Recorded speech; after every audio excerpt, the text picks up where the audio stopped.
Marlene! Hey, baby. Been up to no good? Rude came by. Take good care of her?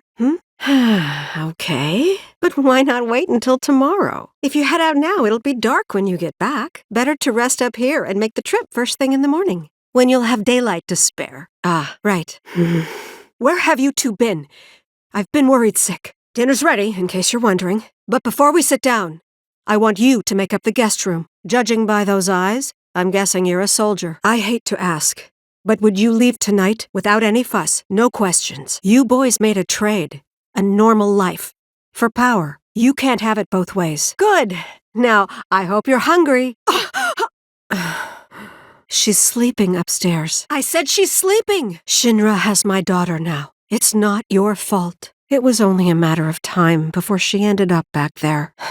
So she told you about that. She must trust you all a great deal. Yes, Aerith is an ancient. Probably the last one living. She's not my daughter. Not by blood, I mean. If that's what you were wondering. About 15 years ago, my husband, he'd been shipped off to fight on the front lines. But then I received a letter saying he'd be home for a bit. So when the day came, I went to the station to meet him. But he didn't come. I couldn't help fearing the worst, even then. But I told myself his leave must have been postponed, that he'd been delayed. Every day I went, to wait and to pray. And that's how I met her.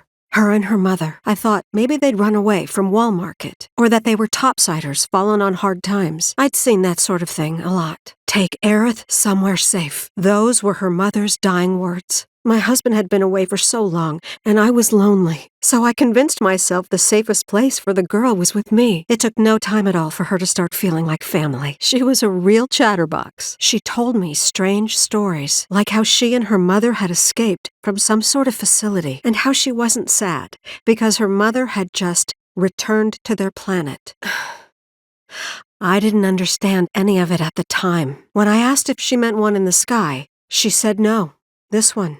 Right here. I mean, what can you say to that? That's what she said to me one day, out of the blue. So I asked her, what's wrong? I didn't believe her, of course. And then, a few days later, I received a letter saying my husband had been killed in action. Things like that. She'd just know. It was a lot to deal with, but we were happy. And then came the knock. I had no idea what he meant, so I said, "Who are the ancients?" But all three of us knew that wasn't true. That man knew exactly who Aerith was, where she'd come from, and what she could do. She had to come willingly, otherwise it wouldn't work, they said. That's why, even if they did take her away, I'm sure she's still being treated like a guest, and that they'll send her straight back home once they get what they need. You're not planning anything, are you? Don't make things worse than they already are. If I lost her too, I don't know if I could ever. Just don't. I would never leave a wounded man out on the street. Not this again. Enough! Please, I need some time to think. You've all had a long day.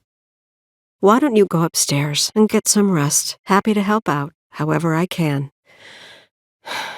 I've been thinking about what you said. I always knew it was coming. Knew that one day I'd have to say goodbye to my baby girl, but not yet.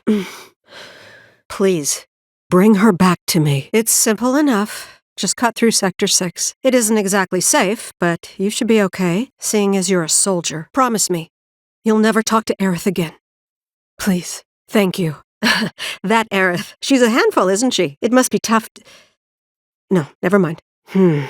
Aerith won't be long. Nervous, are we? You going somewhere? Come straight home.